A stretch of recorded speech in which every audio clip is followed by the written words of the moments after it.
I am so glad you convinced me that the family car should be the Defender 110.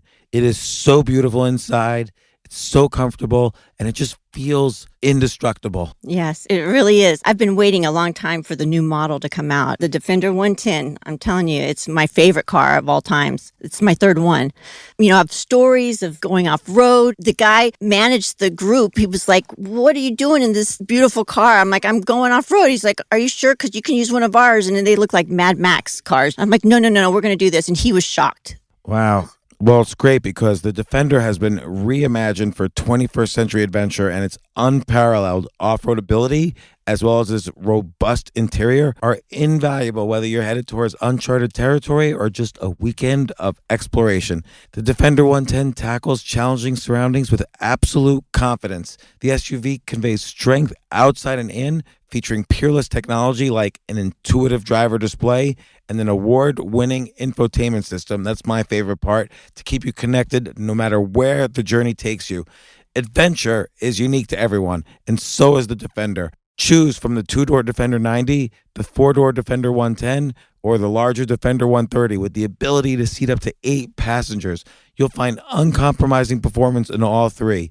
So pack up and go even further with the Defender 110. Learn more at LandRoverUSA.com/Defender. Welcome to part 2 of my 500th podcast celebration. This isn't your average business podcast, and he's not your average host. This is the James Altucher Show on the Choose Yourself Network. Today on the James Altucher Show.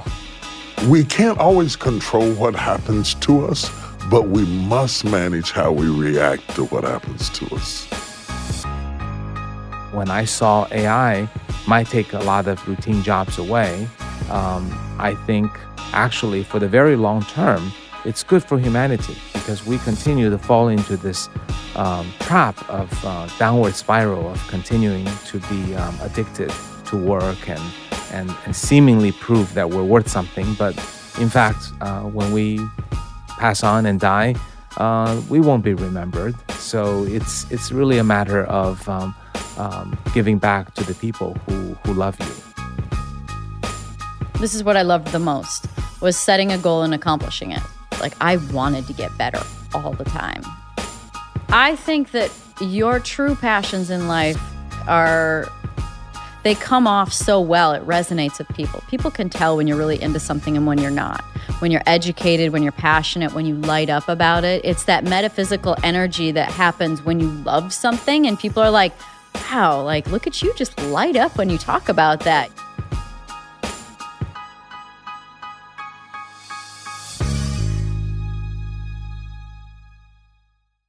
You guys have done so much in supporting me, so I compiled all of this research I've done over the past 4.5 years about side hustles, and I just want you to have this. I often talk to people about this, and people think making money on the side is very difficult, and it just doesn't have to be that way. And that's why I did an enormous amount of research to put together a brand new book, a book that I'm not publishing on Amazon. I printed up a bunch of copies. I want people who are really interested in the Choose Yourself life to get it. The book's called The Side Hustle Bible. The book is a collection of 177 proven opportunities to turn your hobby or existing skills into an entirely new source of income, which is why I called it The Side Hustle Bible. I wrote it for me. I wrote it for you. You can get it for free at jamesfreebooks.com. That's jamesfreebooks.com. Claim your free copy of The Side Hustle Bible. Just go to jamesfreebooks.com.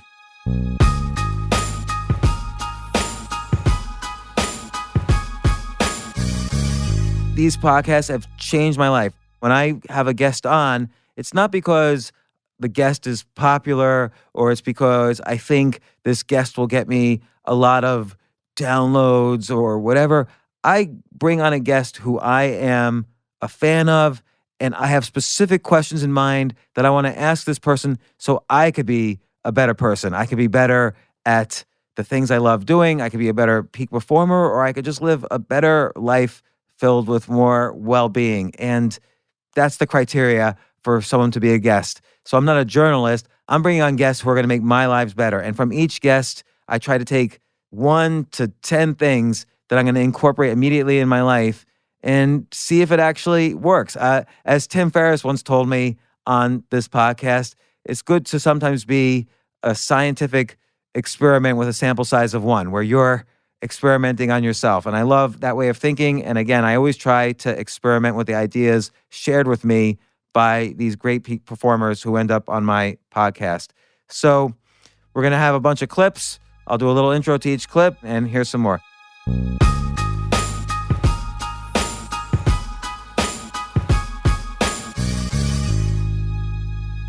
Clip 1 is from Bishop T.D. Jakes. And I love guests like this because we come from completely different backgrounds. It's not a natural combination to see a mega preacher like Bishop T.D. Jakes and me together. But I really look up to this guy. The reason he started his church, it was so inspirational to me. The sheer number of people he's helped, he's literally saved their lives, is also inspirational. The way he does it, the way he communicates, he's so smart. He's dealt with so many issues. I feel this episode is more geared towards healing all the parts of ourselves that often feel wounded. We all have wounds that we carry around. And too often, we let our wounds become our excuses. It's such an easy trap to fall into because it sort of not only excuses our wounds, but excuses all of the things we don't attempt to try later on in life. And so this is such a critical lesson to learn. T.D. Jakes has a beautiful way to explain how to alchemize that pain and turn it into your own personal power. So let's hear from Bishop T.D. Jakes, episode 455.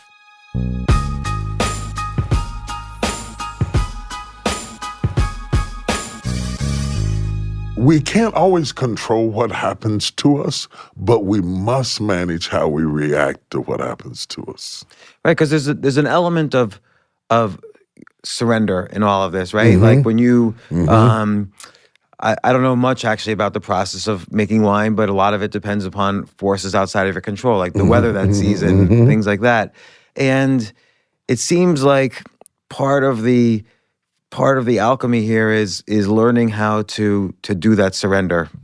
Surrender is so important, and it is so hard for me because being a type A person, I want to make it turn out the way I want to make it turn out. And so I spent several weeks, having a temper tantrum because life didn't go the way I wanted it to go. And then somebody asked me, how do you survive crushing, or what do you do? I said, you have no choice.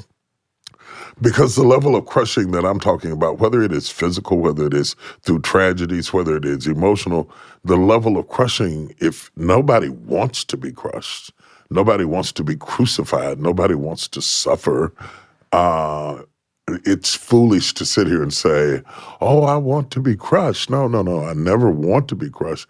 But sometimes things happen to us that we did not choose, but we can choose how we respond to it.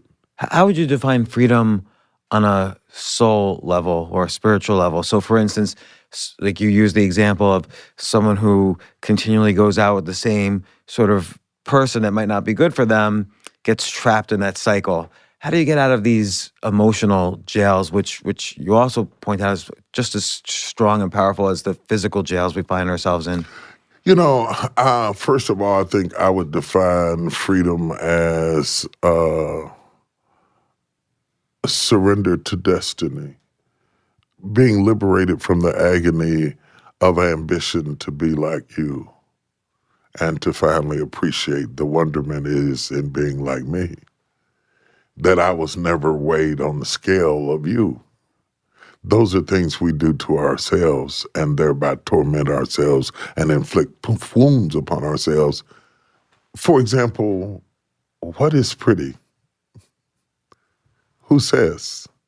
What is attractive? In the 20s, we thought that people who were overweight were the most attractive because being fat was successful. And then we changed our minds and then it became small. Wait a minute.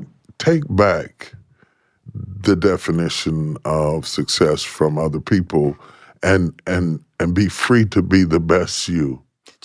Do you find yourself thinking that, like when you tell the story of when the first 7 years of your ministry, you weren't yet preaching. You weren't yet probably in yourself. You were thinking, I could do so much more. Why is this not happening for me yet? I mean, I'm just guessing that was going through your head, but you allude to it in the book. Was that happening? Were you? No, because I never set out to be famous. I never really liked it. I think it's really, really overrated. I never wanted to be bigger. I wanted to be better. I never wanted to be a big person. I wanted to be a great person. The only thing I've ever asked of my children is not that they be famous or that they be rich, but that they be great people. And the distinction between big people and great people is opportunities or money can make you big. But if you're a little man, you're just a little man in a big house with a big car, with a big bank account, and that littleness still bleeds through. To be great has nothing to do with money or fame or fortune. And so even when I was struggling and even when things were small, it wasn't as bad as it reads when I describe it. I mean, everything I said about it was true. But one, you had to realize I had nothing to compare it to. And two, you had to realize that my goal wasn't to turn into something famous or measured by this world. And it still isn't. The things I like most about me have nothing to do with you or anyone else. It has everything to do with me. Taking back that power over how you define what you are to be in your life, if you're good with it and God is good with it, why do we need everybody else to clap?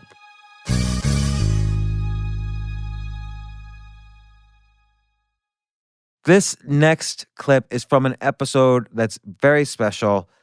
First off, I think everybody who has listened to him or read his books will agree this guy is probably one of the smartest people on the planet. It's Robert Greene. He wrote the book 48 Laws of Power, which is his first mega bestseller. But he also wrote one of my favorite books of all time, Mastery. And this past year, he wrote the book, The Laws of Human Nature. Again, a great book. He weaves in his ideas about life from so many historical examples. It's one of those books where every time I read a book by Robert Greene, I feel like my IQ goes up 10 points. It's one of the few books where I read it and I not only enjoy it, I feel smarter. And then when I talk to him, I feel even smarter still because I get to ask him all the questions about human nature or the 48 Laws of Power or Mastery. All these questions that I'm so curious about while I'm reading the books because they're so thick with information that there's inevitably tons of questions. But this episode's special for another reason. Robert Greene was going to come on the podcast. Unfortunately, he had a stroke right after the book came out and before he had a chance to go on a book tour. But I love the book so much and I think so highly of him. He was one of my very first guests. In 2013, I interviewed him about his book Mastery, and I really think so highly of him and think he's such a good guy. I normally do 100% of my podcasts in person. 90% of communication is nonverbal. So you really have to be face-to-face with somebody, I feel, to have a really good interview. But I already knew Robert Greene, and I really felt strongly that, A, I wanted to ask him questions that I had, so I didn't want to give up my chance to ask him questions, and I wanted him to promote this valuable book. I wanted him to get the word out about this book, and so I wanted to help him. So it's the only interview out of the past 200 or 300 that I did not in person. We did it over Skype, and it was still an amazing podcast episode for me, and I learned so much. We talked about what motivates people, why people act the way they do, all the different types of patterns that people become addicted to in life. But look, let's hear it from Robert Greene. Here's the clip.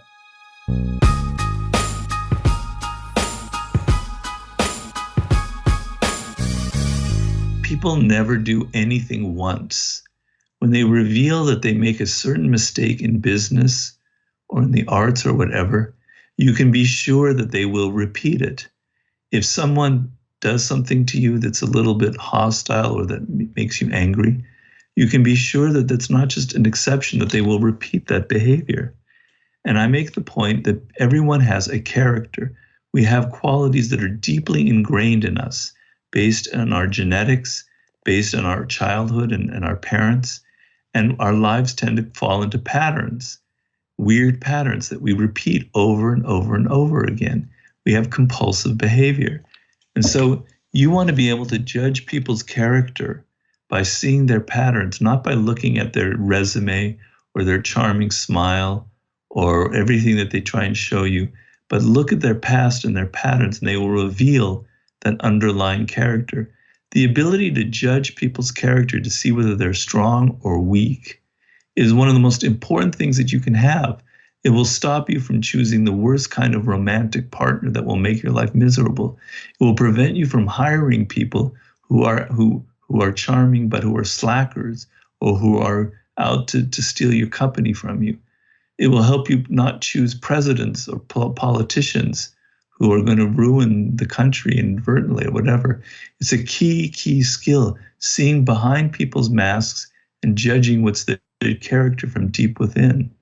So, first, Robert, I want to ask if you need like a 5-minute break or anything, because I have very nice. I have a few more questions if you don't mind, but I want No problem. I can go on. This is also so fascinating. I can go on for a while. So, the next law I am curious about is what you call the law of aimlessness. Yeah. And the chapter title is "Advance with a Sense of Purpose," and you talk about Martin Luther King, which is such a great example. But I think a big question, and you answer this in the chapter. Right? It's actually an answer that similar to what I often recommend to people. But maybe you could describe the critical question is, how does one find a sense of purpose? Not even just as a 20-year-old, but let's say in this shifting economy, as a 50-year-old who just lost your job of 30 years, say, how do you take a step back and find what your sense of purpose is so you don't feel that aimlessness? Well, it's another $1 million question, and I talk a lot about it in my previous book, Mastery, but I readdress it in this book. And the key is, I don't want to get too philosophical because it's a very practical question. It's a very important one. But the problem that a lot of us have in the world today is that we don't know who we are. We don't know our own tastes, our own values, what makes us tick, what makes us unique. I try and make the point in this book and in Mastery that you are an individual, you are unique. There is your DNA, the way your brain is wired, your experiences in life, your particular parents will never, ever be replicated in the history of the universe. And so there's something very special and different about you. And it's reflected often in your early childhood, in your tastes, in things that you were naturally drawn to. This is most obvious in people who are very successful in life. So it's a good example, but for a lot of people, it's frustrating because they'll say, well, I'm not like that. But let me just pursue it for a moment. So for instance, Steve Jobs is 6 years old. He's walking with his father down the streets in Sunnyvale or somewhere in California, and he passes an electronics shop with all these gadgets, these weird new gadgets in it, and his eyes light up, and he's so excited. He's never seen anything like that. And that ends up becoming a sign of something that that is consistent throughout his life.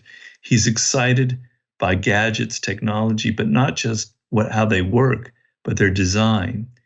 I talk about how Tiger Woods is 1.5 years old, and he's watching his father hit golf balls in the garage, and he's so excited he can't control himself. He has to do the same thing.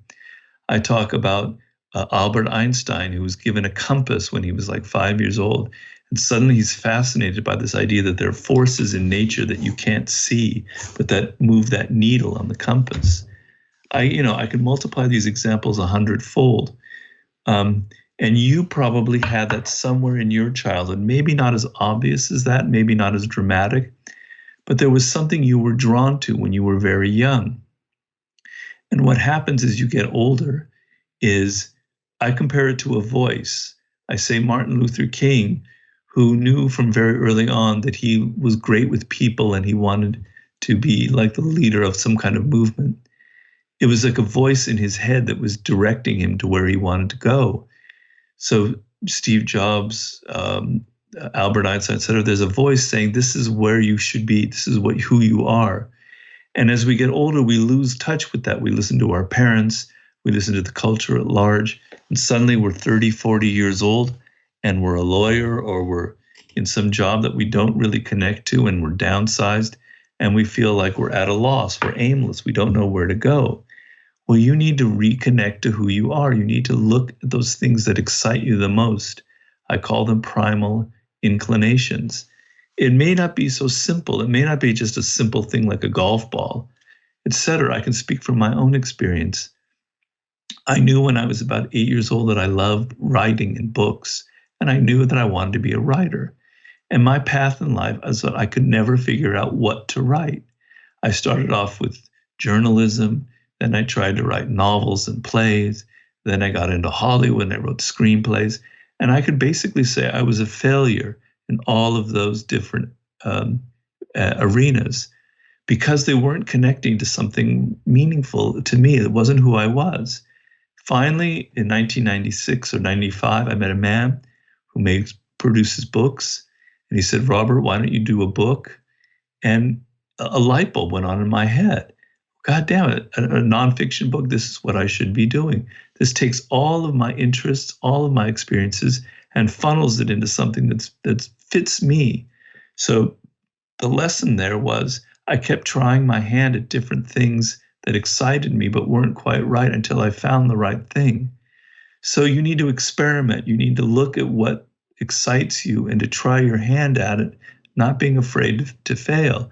If you're 45 years old and you suddenly lost your job, you're not in the position to experiment a lot. You're not in the position to suddenly try a totally different career. And what I advise is you take the skills that you have, because we live in a skill-based world, and the more skills you have, the better. So even if this is a job that you didn't like, you learn something from it. And you want to take those skills and you want to apply them in a different way, in a direction that suits you more. I've said it in other interviews. There was a young woman who has a podcast. She had gone to law school and became a lawyer. And by the age of 30, she decided that she didn't like it. It wasn't who she was. But she had always loved like writing and journalism. And so she decided to become a writer about legal matters and to write books about famous law cases and then maybe even do fiction. That's the kind of path I'm talking about. Take what you have, the skills that you've acquired, and apply them in a direction that suits you. But you can never get to that point if you don't know what suits you, if you don't know who you are, if you don't know what your tastes are. So just to kind of almost summarize what you so far have said is you have to try at least a little bit many things during life, whether young or older. But another thing is, and this is what I always tell people, list what you enjoyed, let's say between the ages of 6 and 13, and age them. So for instance, if you like Steve Jobs, if you liked gadgets at the age of 6 and now you're 25 and you age the concept of a gadget, suddenly computers are in that universe. Right. That's a good concept. I like that. And then the third thing, which you mentioned in the book and is also very valuable, is the ability to combine skills. So for instance, you talk in Mastery and about the 10,000 hours and so on. You can borrow 3,000 hours from here, 5,000 hours from here, and kind of at the intersection of a variety of interests, you have more hours than anybody else in the world. Yeah, and I think the example that comes to my mind that I talked about in Mastery that I think fits this is Paul Graham. I don't know how many people are familiar with Paul Graham. He's a great computer software programmer who started a company called Y Combinator, which is worth billions of dollars. He sold it.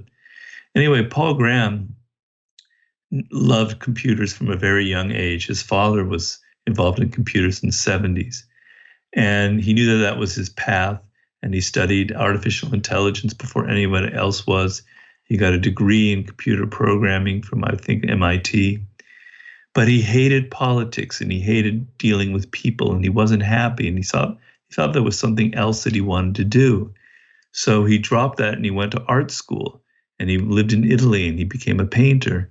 And then he was in New York and he was in his loft painting and he heard an ad on the radio for this new thing called Netscape and how Netscape was going to allow people to buy things on the internet. That was the future. And it was like, what a weird concept. We will buy things on the internet. And a light bulb went on in his head and he goes, man, I'm sitting here struggling as an artist. I'm not happy, but I have all these skills in programming and in design as an artist. And I can take these things and I can combine them into something incredible. And he created the first online store for buying things online. He sold it to Yahoo for millions of dollars, and that set the course of his life. And then he's sort of like a Picasso. He keeps changing things every few years.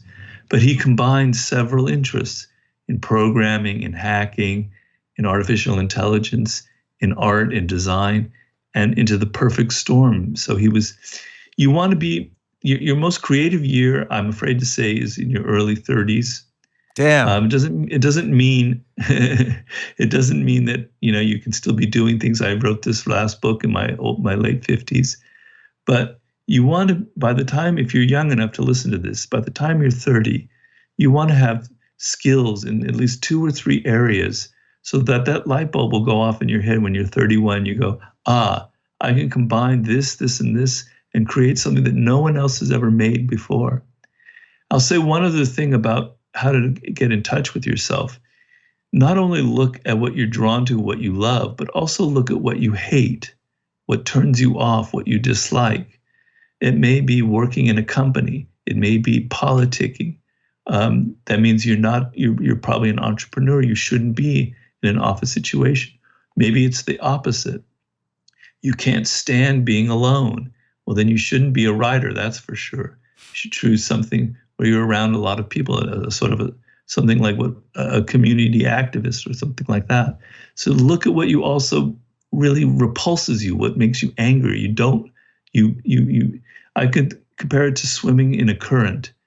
You want to swim with the current and not against it. And if you're pursuing a job or a career that doesn't really click, it's like you're always swimming upstream and you're never going to get there. But if you find what works with you, what you get excited about, suddenly you'll find the energy to accomplish great things.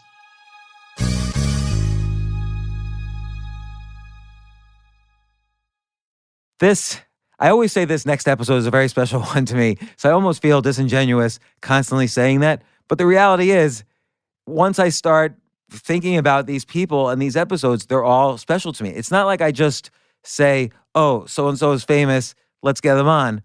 I'll tell you a story. 1989, which is 30 years ago, 1989, I was graduating college and I was trying to figure out what graduate school in computer science to go to. And I visited Carnegie Mellon, and this graduate student was working on a brand new field. It almost seemed like magic, and it was the field of speech recognition. And so he showed me, he said, this is the software we've been working on. The U.S. Navy is funding it, and we could recognize about 100 words. What were the 100 words? They were all words you would say on a Navy battleship. So like, fire the bombs would be words that you might say. And so Kai-Fu Lee was that graduate student in 1989 who convinced me to go to graduate school at Carnegie Mellon University. But what was interesting to me about Kai-Fu Lee was not the speech recognition stuff. I had been following him for about a year earlier because I had completely studied a software program that he wrote. He got burnt out working on speech recognition, and he took a year off from that, and he created, just like as people do, he created the world champion Othello program. And I was very interested in computer game programming. I worked a little bit on the software that eventually became Deep Blue, which was the first computer program to beat the world chess champion. So I was fascinated by Kai-Fu Lee's approach on Othello, and I studied every aspect of it. And it was a pleasure for me in 1989 to interview him about it and learn his techniques. And then after he created the world champion Othello program, he used those exact same techniques brought it back into speech recognition.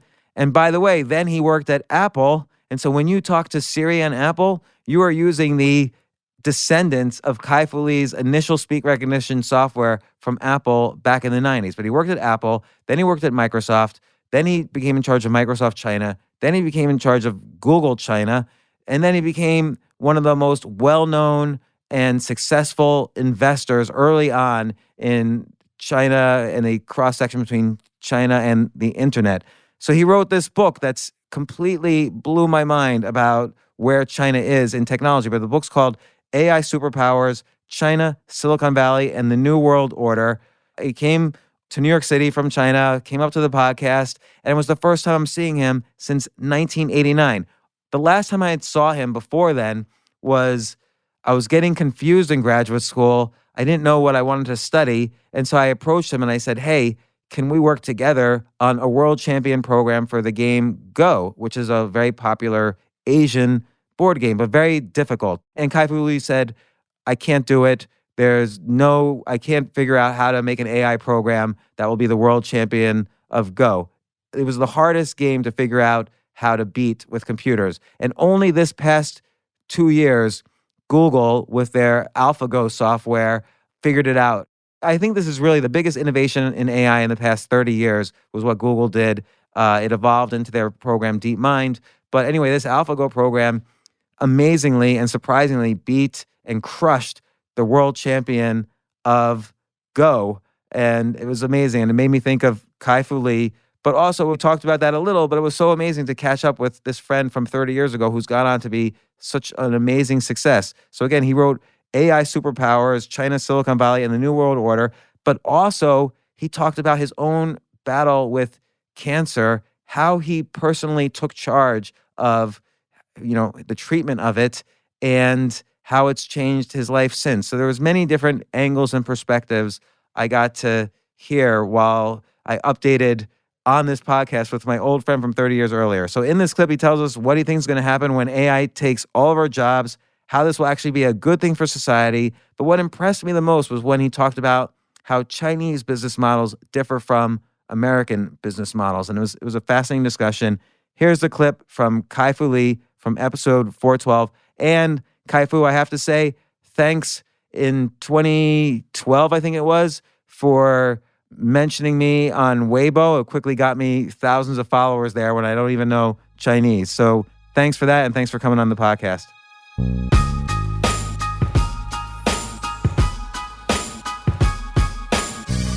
I also want to touch on, you mentioned AI and medical care, and you experienced this firsthand.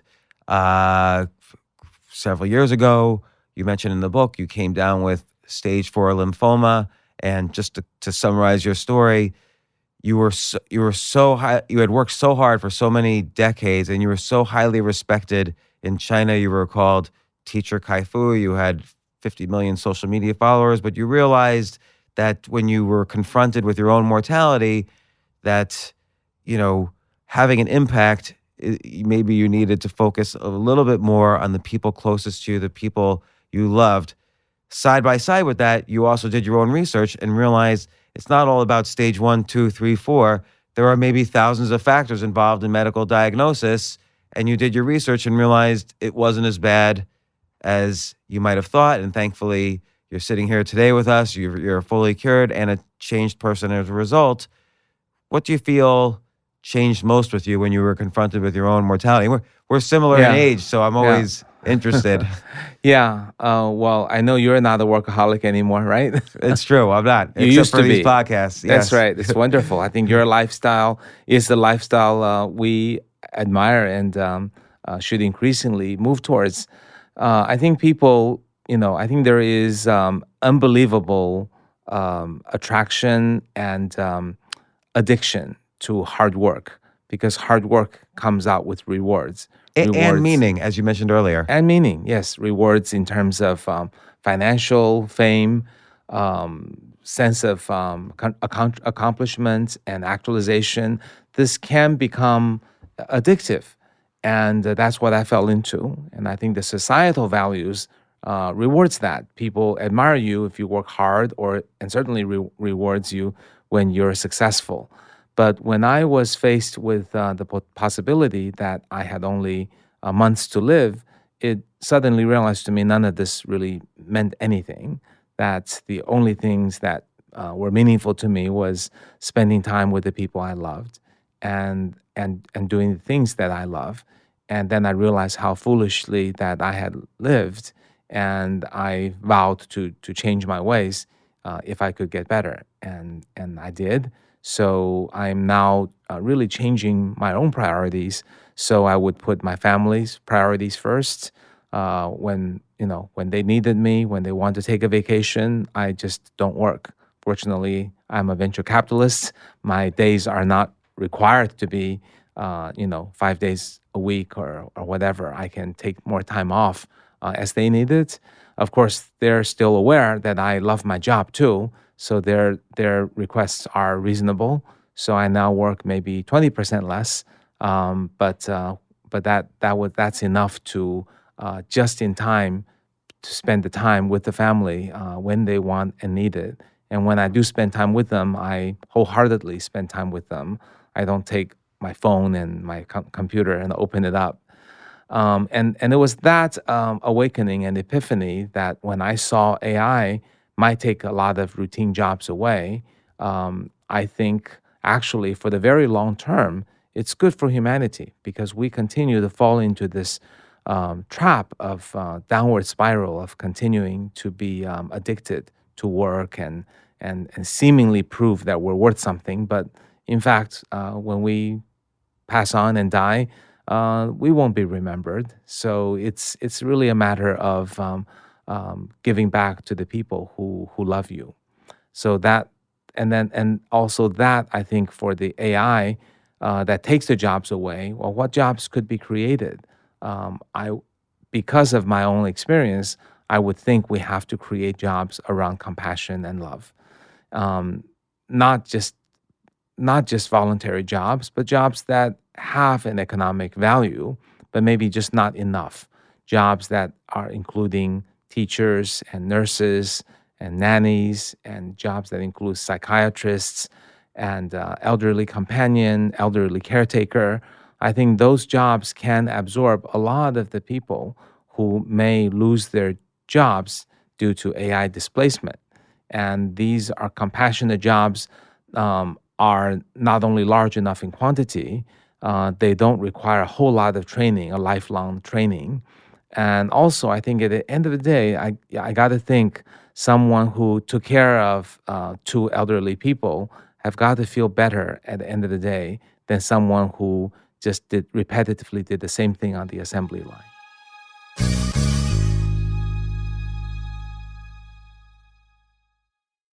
This next clip, such a smart guy, episode 457. Sam Harris is a neuroscientist, a philosopher, a podcast host, an author. He has opinions on everything ranging from AI to terrorism to religion. We talk about it all. You know, it's interesting. When I interviewed Sam Harris, he had just finished doing a series of events with Daniel Kahneman, the author of Thinking Fast and Slow. Daniel Kahneman, if you don't know, is Nobel Prize-winning economist who researched all of the cognitive biases that we have, these kind of shortcuts in thinking that essentially manipulate the way we think. And Daniel Kahneman's theory is that you can't avoid these cognitive biases. So you can't avoid, for instance, feeling more horror and fear of loss than happiness and greed from winning. And or he talks about cognitive biases like anchoring, where if you're in a negotiation, say a higher number first, so the negotiation gets anchored on that higher number, and people can't help but be manipulated by these small cognitive biases if used correctly, even if they know that the cognitive biases exist. So we talk about that, and we also talk about the effort of living an examined life. What does it even mean, an examined life? And we talk about that in this clip. Let's roll it.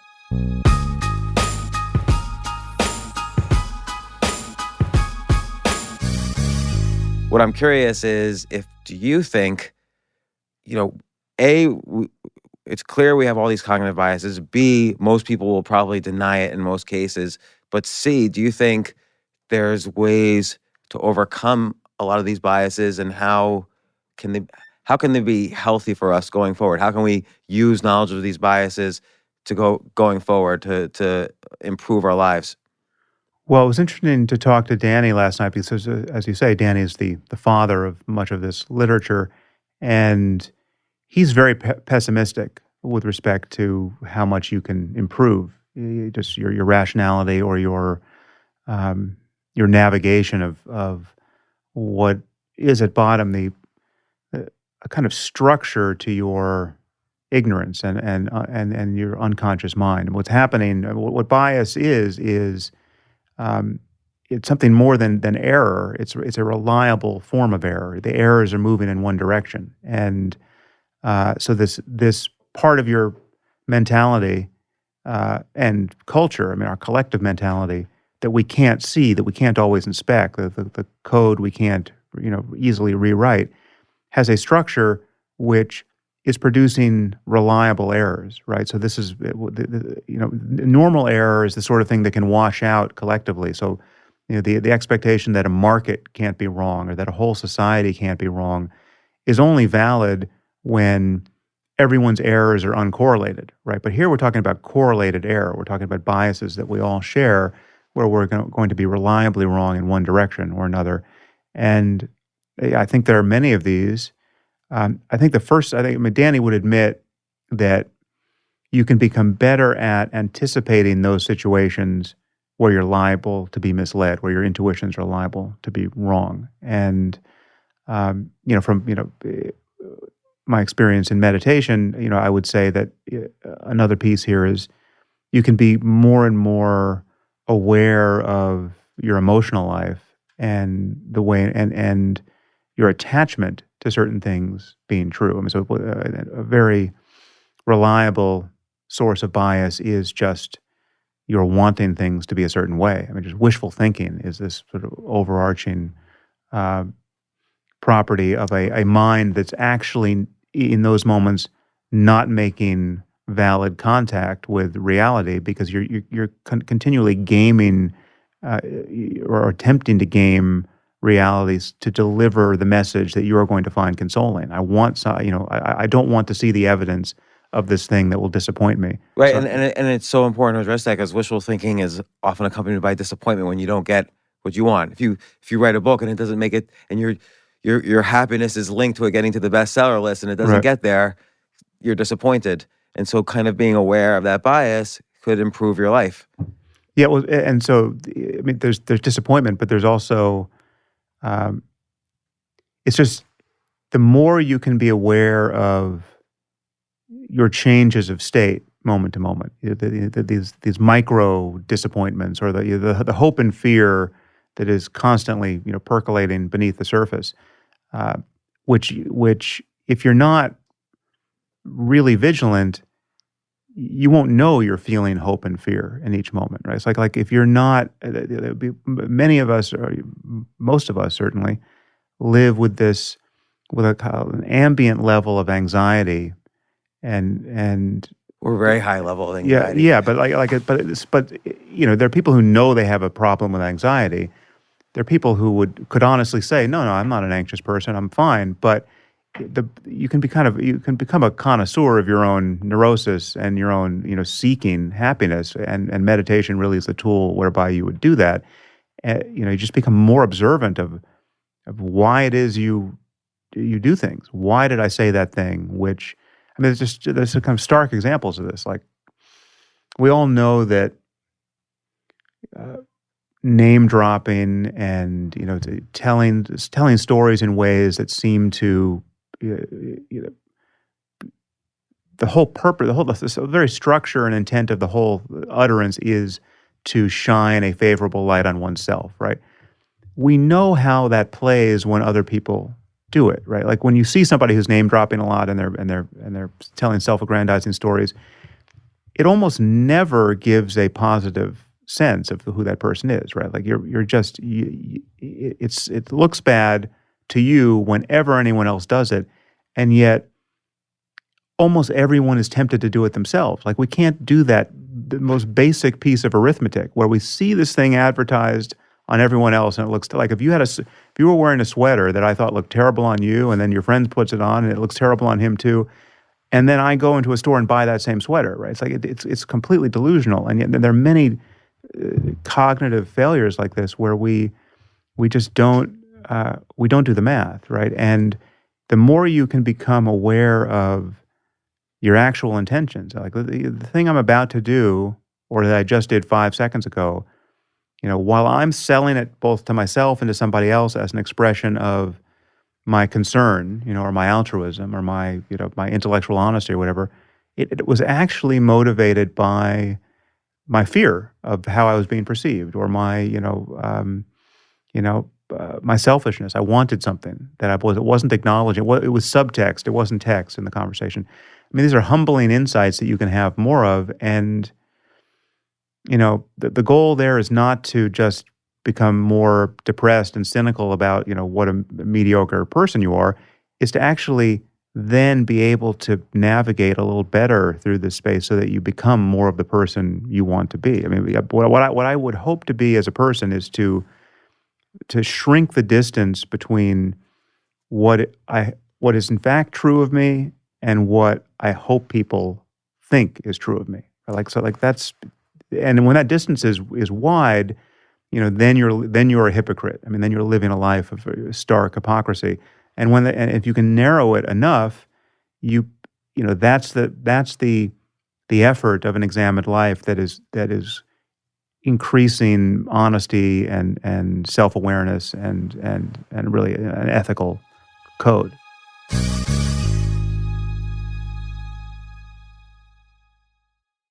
Next up, we have my good friend George Gilder. It's a 79-year-old futurist, and I swear to God, he doesn't look a day over 76 and a half.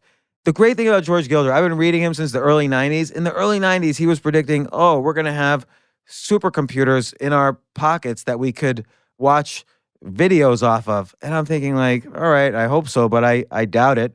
And now, of course, I've got a supercomputer in my pocket that I watch videos on all day long. He's the author of Life After Google, The Fall of Big Data, and the Rise of the Blockchain Economy. We had such a great discussion. It was actually in front of a live audience. There was a lot of interest in it. I had him on the podcast because he's been predicting the future nonstop for decades. This is what happened. Steve Jobs read his book in 1990, 17 years later, the iPhone. So now George is investigating the future of blockchain and Bitcoin. You know that I'm very interested in this topic. But what I really wanted to learn from George was how I, and then you guys, could learn how to think like a futurist, because there's a lot of benefits to being able to guess what's coming around the corner. So here's the clip from George.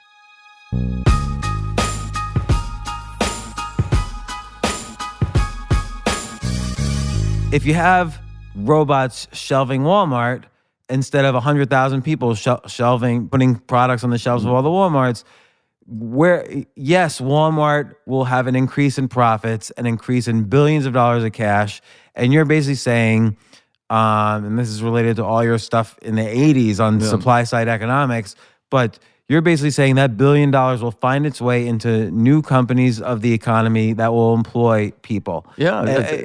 So the people who say the opposite say, for the first time ever, the people who were only good at shelving shelves, where are they going to go? Because now it's only robots. So now there isn't an industry replacing them. It's robots replacing them. Well, I just think the whole, to go job by job that way in a kind of micro analysis isn't very effective. I mean, I can't predict exactly what each person in Walmart is going to end up doing. I can predict that in a much wealthier society, there will be more projects, that each individual will be more productive, capable of a greater variety of functions, and unleashed more creativity, and thus more and better and safer and more creative and exciting jobs will result. Right now, shelving products at Walmart must be one of the dreariest jobs on earth. and all through the history of economics, technologies have emerged and replaced the worst jobs and released human beings to do better things. And I believe that the current changes, partly because of a cultural shift against industry, reflecting a lot of people's satisfaction with their own material achievements or material possibilities, that as a result of this, the change is rather less dramatic than the change of the Industrial Revolution of the 19th century. That was when everybody left the farms and entered the cities and the factories. That was a complete transformation, and most of the Luddite propositions were introduced during that period with the same kind of confidence that people bring to bear today on AI, artificial intelligence, and they were completely disproven. The more investment in machines during the Industrial Revolution, the more jobs, better pay, greater longevity, more possibilities. There was no meaningful destruction of jobs during the Industrial Revolution. And I have an example with internet technology that totally agrees with you, but I'll get to that in a second. There's one thing to say when we read Life After Google and we see all your predictions, or your older book, Life After Television, or your other books where you make all these predictions. What I'm also really fascinated by is what you just said, which is, how does one become a futurist? Like, I don't want to just read a futurist's stuff. I want to be smart enough to know what's coming. And what you just said makes very common sense. So I'll give you my example. When the web was getting big, so in 1994, nobody knew what the World Wide Web was in corporate America. And when corporate America was writing networking applications, they would often write their own networking protocols. And so there was all these network software engineers in business, smart, educated, even PhD people who, once the web was around, they were all out of a job, it would seem. Now, obviously, it wasn't like a whole class of PhDs and network engineers became unemployed and started working at McDonald's. Like, they found other things to do. They started companies. They were smart enough to develop other ways to use their skill sets. So the internet itself should have wiped out millions and millions of jobs, and it simply didn't. The economy is at its highest point ever. And it's a vast transformation, the internet itself. Right. I mean, it's not a small thing. And the fact the internet itself multiplied jobs overwhelmingly for its victims, software engineers, found a huge proliferation of opportunities.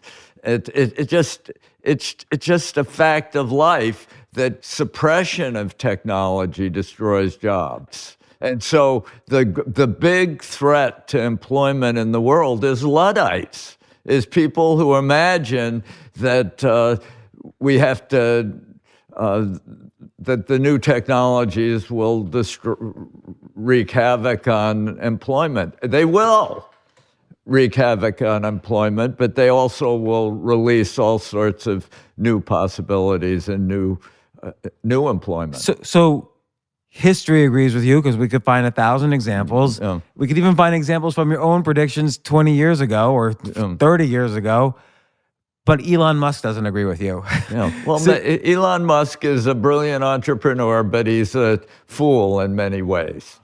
Right, and so because he said we're going to need a universal basic income. But what I want to know is, how does what tool set are you reaching into to be so accurately a futurist? What are you looking at, and how do you think about problems so you can come up with this assessment? Because it's very clear. Oh yeah, technology is going to create more jobs, and that's what's always happened throughout history. Why doesn't everyone think this? Well, a lot of people don't think this. So what are you doing right now? Well, because I really am a generalist. I mean, I began writing about sex and family. Those were although my very first book was about politics. It was called The Party That Lost Its Head. It was about the Goldwater era, and I wrote it with my college roommate, Bruce Chapman, who's still writing books today at the Discovery Institute.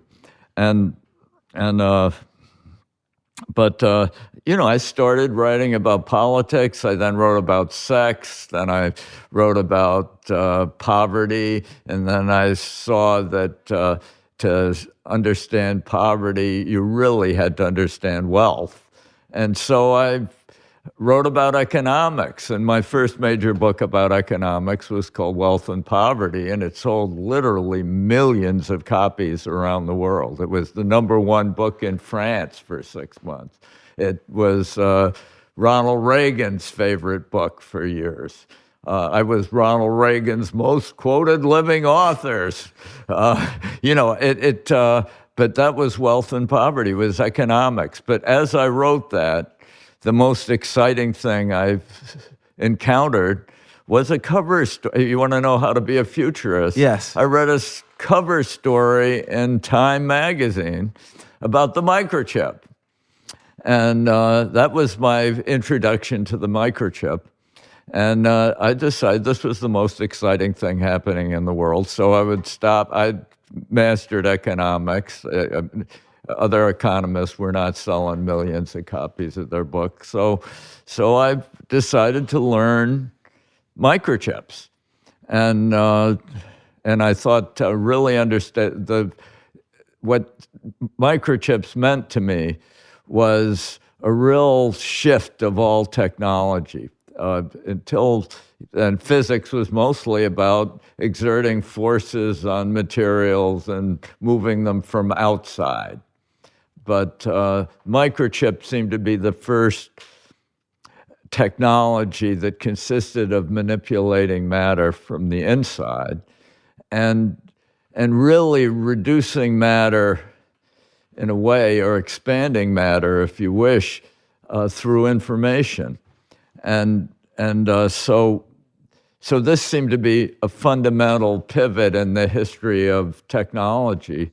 And so I wrote 4 books on microchips, and then fiber optics seemed to me to be the most exciting thing happening. So I wrote about fiber optics. And of course, it's the combination of the two. Computers, so essentially, let me unpack it.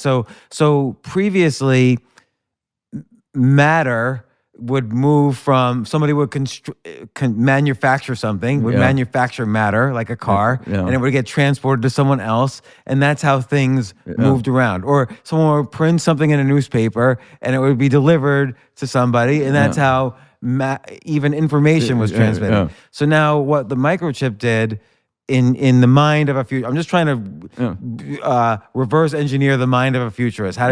What you saw was, okay, now information is scalable. Now there's like no stop to how information can spread. And particularly when we combine it with the fact that computers are getting faster all the time, you ask the question, what does this mean? And that's kind of, you're asking, given a new state of the world, what does this mean? And you start to think of all the things that it might mean, and you eliminate the things that are ridiculous based on and this is where being a generalist comes in, based on your information of economics. Okay, information is not going to be used to, create more flowers and peace in the world, but it will be used for this, and this. Well, that's pretty much it.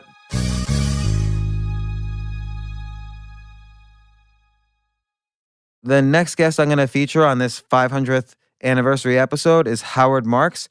Howard is number 374 on the Forbes richest list. He co-founded a huge money management firm, Oak Tree Capital Management. He's worth about almost $2 billion. And I asked him, do you hate being introduced as a billionaire, particularly in this environment now where you have so many people, like I think, many people are calling for, we should banish all billionaires.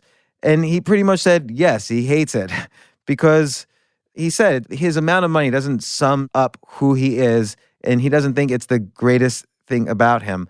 And again, he offers so many valuable insights into both investing, living a peak performance life, being charitable. The interview is really interesting because what Howard Marks says about market cycles is not just about finance, but also about human nature. Like, why does the market go up and then inevitably go down, then inevitably go up? It's very much related to how humans live their lives and how, if you look back all through history, how history has cycled into different market ups and downs and environments and so on. So really great, nice person. I think the topic of whether or not billionaires should exist is sort of a stupid topic. You have to look at deeper things, like what are the contributions these people have made in society, not only in terms of the jobs they've created, the philanthropy they've done, but how they've spent their money to advance the world. And you have to ask yourself, who is a better allocator of money, the US government or people like Bill Gates, who's devoting his life now to giving $100 billion to charity, and even Howard Marks, who's, just a single-digit billionaire as opposed to Bill Gates, but again, is so focused on how to improve the world. I think it's worth listening to him. Here's the clip.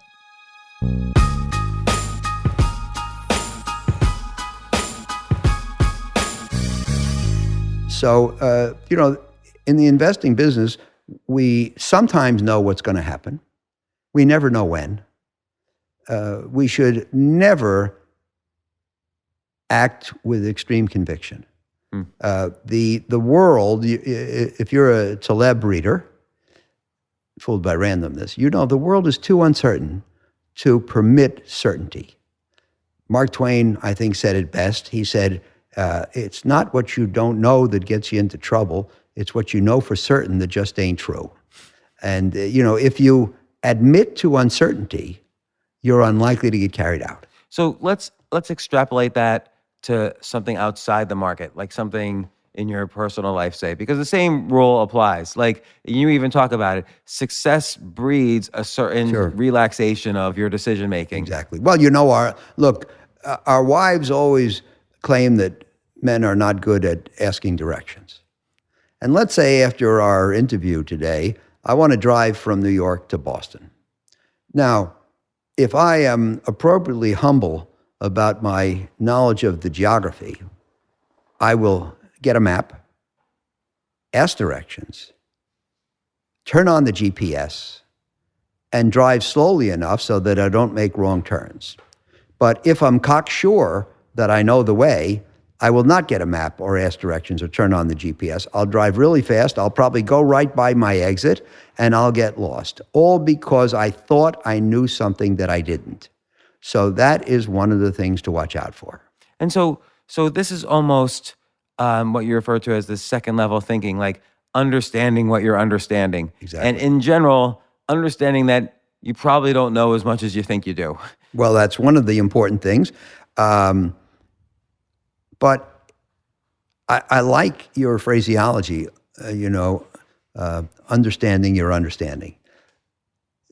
The matter of second level thinking is very important. We talked before about, I think your example was Apple. Great company. Most people who haven't thought about it enough, who haven't read what I've written, might say, great company, we should buy the stock. But other people who think more deeply might say, it's a great company, but it's not as great as everybody thinks, so it's probably overpriced, we should sell the stock. You have to, we used to call it reverse psychology when we were kids. But you have to, if you want, investing is a competitive game. You are in there trying to find the cheap assets, and so is everybody else. You are in there trying to hold more at the right time and less at the wrong time, and so is everybody else. So to some extent, you have to learn to think different from others and better. Thinking different is not enough if it's worse. It has to be different and better.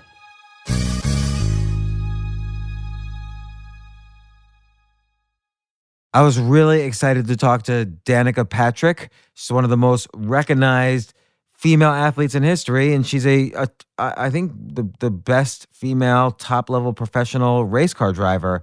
I've actually taken race. I don't drive. I don't even have a driver's license, but I've actually taken race car lessons on a professional racetrack.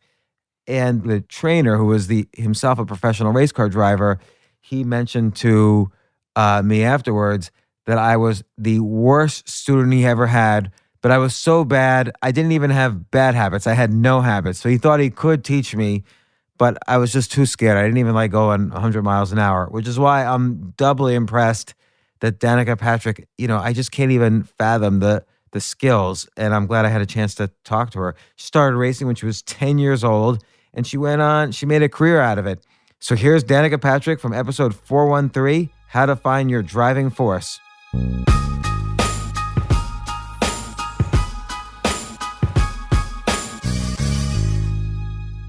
Yeah, it was just a dream, but that's something that I don't even know. I don't really know if that's something that I was born with or something that I learned. I'm sure on some level it's a little bit of both. My dad's quite the dreamer. And it sounds like they were supportive. Yeah, absolutely. How did you enter your first race, your first competition? We practiced a little bit, and then Dad signed us up at the local go-kart track for, me and my sister started in the back. We couldn't even keep up on the parade laps, which parade laps are where you go really slow and kind of get in formation, and then they drop the green flag and then you go. So, we couldn't even keep up going slow. And I was winning by the middle of the season. So in the very first time, you were like all the way behind, but you didn't say to yourself, oh, well, I guess that's it for me and kart racing. So this is the nature versus nurture thing. Yeah. There, to some extent, whether it was nature or not, that very first time, you're still gonna kind of suck compared to the people who have been doing it 10 years longer than you. So you have to be able. You'd think so. You have to push through, right? So how did you say to yourself? And I believe you that there's a big nature component, but then how do you? There has to be some nurture. So this is what I loved about racing. This is what I loved the most, was setting a goal and accomplishing it. So for me, I loved, and so going faster was always the goal. And when you're practicing racing, you're going off of lap time. So you took 38 seconds and 19 tenths, 38.9. And then you come back in, you're like 38.6, and then 38.5, and then a 38 flat. And you just figure out how you can go tenths of a second faster every lap. And did you have someone teaching you tricks like, when you make this sure, kind of yep. My dad was telling me. He did race when he was younger, so he knew a lot about it, and he also knew about setting it up and the mechanics of it, because he built snowmobiles and all kind of built midget cars, and so he had a lot of technical information. So he would teach me about driving. He would teach me about. We'd also work on the setup. So if it didn't want to turn very well, if it turned too well, he would make changes on the go-kart, and so we were working on handling as well as the line, and getting faster and faster was what I loved. And what ultimately separated you from the pack in your local community, kart community? Like, what did they not have somebody like your dad who worked with them? I'm sure I had some advantages having a dad who had such, so much technical knowledge. But as I more hear about it today than I did obviously back then, because I was just doing it, but just my level of passion and commitment and drive was just kind of unique. And then the ability to go with it. Like, I wanted to get better all the time. So you practice constantly. So I would ask to go practice all the time. And because I loved getting faster. And so even in, when I was, proportionately, probably as fast as I ever was compared to anyone else, it was never enough. Like, what's the fastest I could be like a second faster than the next fastest driver in my class, and we just keep pushing. So you retired from the racing. You're 36. Do you think at any age someone could say, you know what, I'm passionate about X, and they can start moving forward and create, magic success? Do I believe that that's possible? Absolutely. Because you're doing it now with all who would have thought you would have gone from race car driving to a vineyard to a Yeah. clothing line to books. I think that your true passions in life they come off so well. It resonates with people. People can tell when you're really into something and when you're not. When you're educated, when you're passionate, when you light up about it. It's that metaphysical energy that happens when you love something and people are like, wow, like, look at you just light up when you talk about that. Right, it creates more energy, right? Yes, more energy, higher vibration. And so when you're doing stuff that creates that, you are attracting like things of that high vibration, positive energy, and it's like a magnet, you know?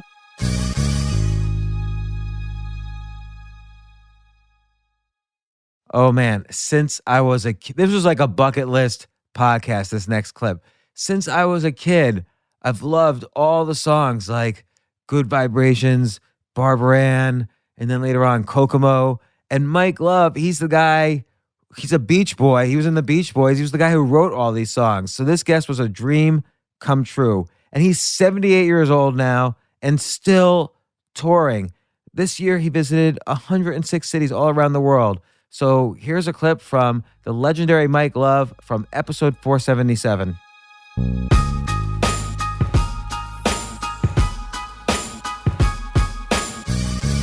I've always loved the live part of it more than the studio. To me, the studio is a wonderful thing. It's necessary to gain as perfect a recording as possible. It's impossible in a live setting to make it perfect, but that's part of the beauty of it. It's just natural. But the effect that our music has on people all over the world, in places where English is not their first language. For instance, Japan will start a song, like if you start California Girls, dun, dun, dun, dun, they go, ah, like bonsai or something, you know. In Germany, they're stomping along to help me, Rhonda, help. It's Teutonic. You know, it's really amazing all over the world. And help me, Rhonda. That was your second number one song to hit to the top of the charts. I Get Around being the first. That's right. So and then Good Vibrations, the third. And then you have this record of the longest period between two number one songs. 22 years. You wrote Kokomo. Aruba, Jamaica, ooh, I wanna take you. Bermuda, Bahama, come on pretty mama. Key Largo, Montego, baby, why don't we go? Okay. Is that cool or what? But also, I'm curious, how many people know that Kokomo doesn't actually exist? Hey, now, easy. You know, what are you here to pop bubbles or something? No, it's a perfect word. It's the perfect word for it.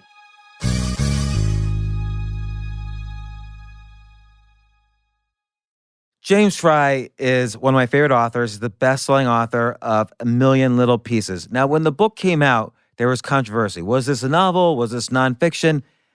I personally don't care. If you want to learn to be a good writer, read this book, reread it, and reread it again. It's one of the best written books, both in terms of the storytelling, the language, structurally, how this main character changes his language as he goes from being a desperate alcoholic to sober, and all the things that happen in between as the story unfolds. So just, again, this is not just a great novel to read, but is almost like a textbook on how to write a great novel. And I wanted to really uncover from him, you're not just born with this kind of writing skill. Like, what happened? And he decided early on in his career, he wanted to be the most notorious writer in the world. He kept that mantra almost in his head. He ran off to Paris, but nothing happened for 12 years. I find often if you go to places for inspiration, no inspiration happens. But, also it takes a long time to be a good writer. He was writing every day and he was working at it. He tells me about those 12 years in this interview, which is episode 408. We talk about writing style, how he developed a unique voice, going to rehab, struggling with addiction and depression. But mostly we talked about how he learned to really find his honest, true voice and how that comes out in his writing. He went through his own arc of the hero on his path to becoming a great writer. And I had tried from the very beginning of this podcast to get him on the podcast. Finally, we got him on. I consider him a friend. And here's the clip of James Fry.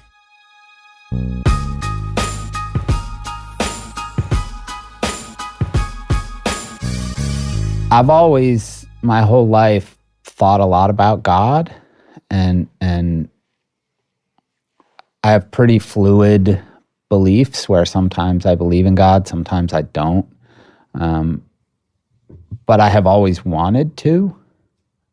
And I had a son who died in 2008. And when he was in the hospital and sick, and I knew he was going to die, there was always a period of the day where the doctors would have to, a couple times during the day, the doctors would have to come by and they would ask us to leave the room. And it was on the Upper East Side of New York. And when that happened, I would just go wander around, and I would walk usually into religious institutions. Christian, Jewish, Muslim, Buddhist. I went into all of them. And I would ask God to help me. And I would get on my knees and say, let my son live and take me. Let him live, just fucking take me. Give me, or give me some sign that there's a reason that this is fucking happening, something. And I came out of that experience thinking a lot about, if there were a God, who would I want that God to be? Like, who's a God I could worship? Because I came out of that experience, despite having gone to all these places, not believing. So what could I believe in? What made you suddenly say, okay, finally I'm going to write that coming-of-age novel that usually novelists write first, but now I'm going to write it after this whole career? So this book came about probably a year and a half, 2 years ago. I was just depressed. I felt awful, and despite whatever success I had, and despite having a family I loved and friends I loved, and what from the outside is a great life, I was just fucking depressed, and I just wanted to die. And I would wake up every day and get in my car and think about driving it into a tree. And I would climb into bed at night and I would think about taking a whole bottle of Tylenol PM and never waking up. And I was just fucking depressed. I have this therapist who I have I think a pretty unconventional relationship with. I don't see him regularly. I call him when I feel like I need to talk to him, which sometimes is twice a month and sometimes once a year. And the first time I saw him, I said, listen, I'm not here to talk to a fucking wall. Like, I expect this to be a conversation. I want to hear your thoughts. I want to hear your opinion, and I want your advice. And so I was depressed, and I called him, and I told him basically what I just told you. I wake up every day and I want to fucking die. And he sort of laughed, and he said, well, I have a couple questions for you. I said, what? He goes, what? Do you have your earrings in? And I don't know if you can see, I have 6 earrings, right? And I was like, no, I don't. He was like, what kind of clothes are you wearing right now? And I said, oh, I'm wearing khakis and a Izod polo shirt. And he said, where are you? And I said, I'm at my office. He said, the office where you write or the office where you run your company? And I was like, the office where I run my company. And he's like, and how's Connecticut? I was like, it's good. He's like, that big house of yours, it's okay? I was like, yeah. He was like, the reason you want to fucking die is because you forgot who the fuck you are and you miss who you are. He said, go home and put your earrings back in and take off that polo and put on a t-shirt and stop going to the office of the company and go to the office where you write and write a fucking book. He said, the version of you I knew would make fun of the version of you that exists today. And that's the version you make fun of in Katerina. Yeah. And in the 1992 version of you, you're making fun of the people going in that direction. And the 2017 version of you, you're having the conversation you just had. Yeah. He said, you can run a business, but still be yourself, right? He said, somewhere you got lost.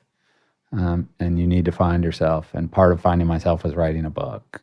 He said, you should be writing because it's what makes you happy. And he's right.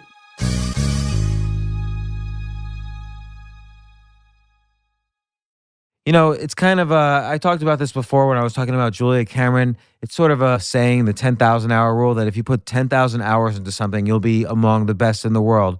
Well, this next clip is from a guy who put 50,000 hours mastering his field of expertise.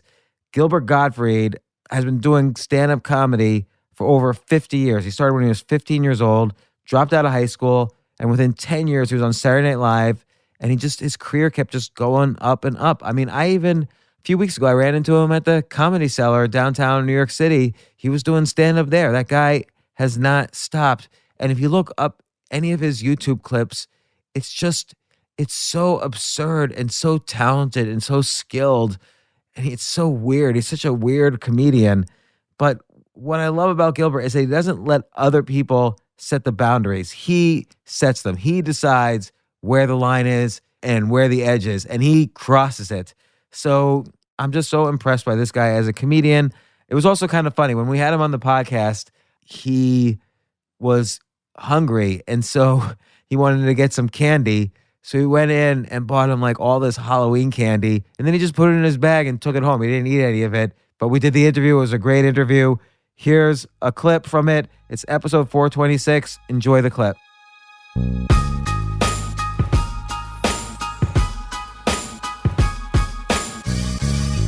I mean, you started doing stand-up when you were 15, and I'm just reading this out of your Wikipedia page, and you dropped out of high school, and then really the next thing we hear from you is that you're on, people see you, and you're brought onto Saturday Night Live, and you become a part of the cast there. What's happening between 1970 and 1980? Like, how did you kind of, build your skills? Yeah, God, I don't know. I mean, I started, it may have even been 69. I mean, first time I went up on a stage, I was 15. And then as it was going on for years, I was going up whenever I could on stage, wherever they'd let me go on. And then after a while, I just sort of got tired of just the impressions and started playing around when I was on stage. And then I started to develop more of a real act. What does playing around mean, and what does develop a real act mean? Well, you're still very young at this point. Yeah. I was playing around, and back then I would just go up on stage with nothing prepared and just start talking and joking around. Sometimes I would lose. It was weird. It was like I'd lose the audience totally. Sometimes they'd be walking out, and back then I remember I didn't mind it all that much. I think that was an advancement in skill, not minding what the audience thought of you. Yeah, because probably at first when you were 15, maybe you were scared to death of what the audience thought. Yeah, it's like, I mean, it's still to this day. I have that thing though, where it's like. And I think everybody in show business has this. It's that split personality where one half of you is like, I'm going into show business and people are going to pay money to come see me, and they're going to go to the movies and turn on the TV just to watch me because I'm that great.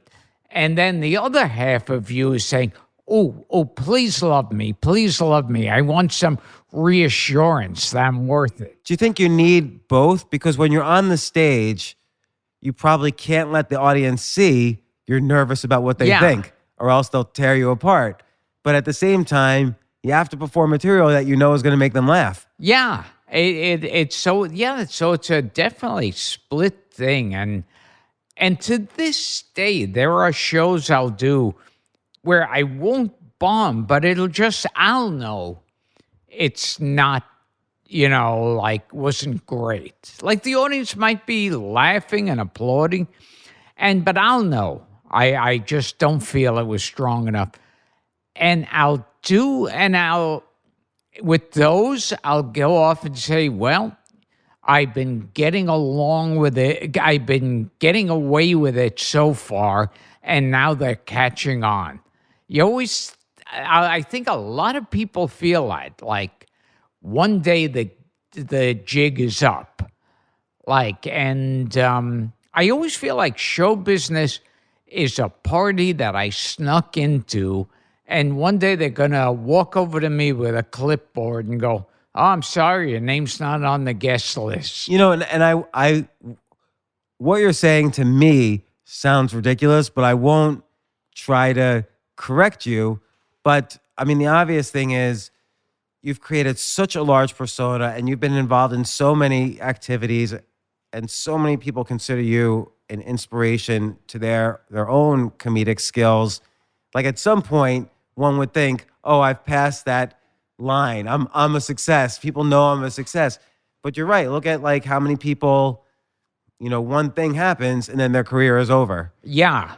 Well, and it seems like your process, and I hate using that word, almost makes it sound like you go through some scientific formula when you sit down, but you're figuring out, okay, where's the edge?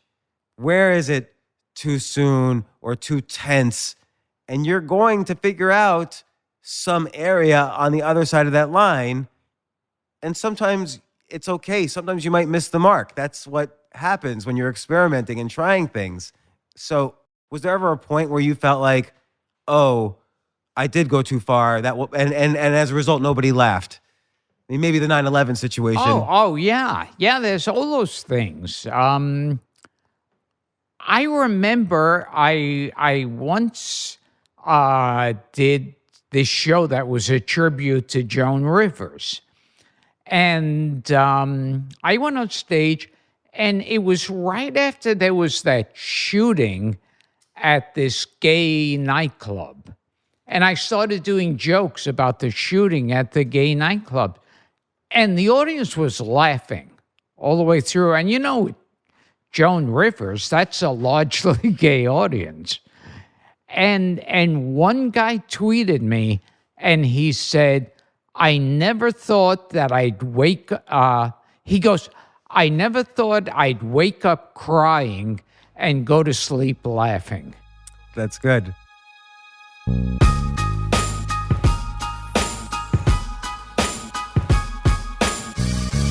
Don't go just yet. You guys have done so much in supporting me. So I compiled all of this research I've done over the past 4.5 years about side hustles, and I just want you to have this. I often talk to people about this, and people think making money on the side is very difficult, and it just doesn't have to be that way. And that's why I did an enormous amount of research to put together a brand new book, a book that I'm not publishing on Amazon. I printed up a bunch of copies.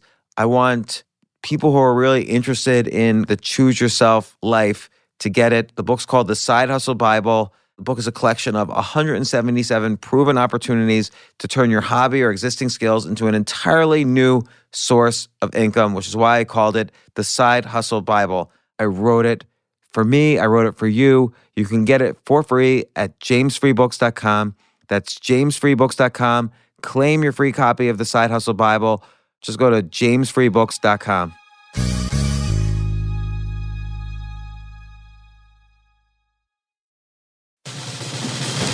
These days, we're all investors, trying to be smart with our money despite our worst impulses. But at iShares, we believe that deep down inside of every investor is a better investor. One that's just waiting to be let out. Explore iShares ETFs and insights and let your best investor out. Visit iShares.com for more information.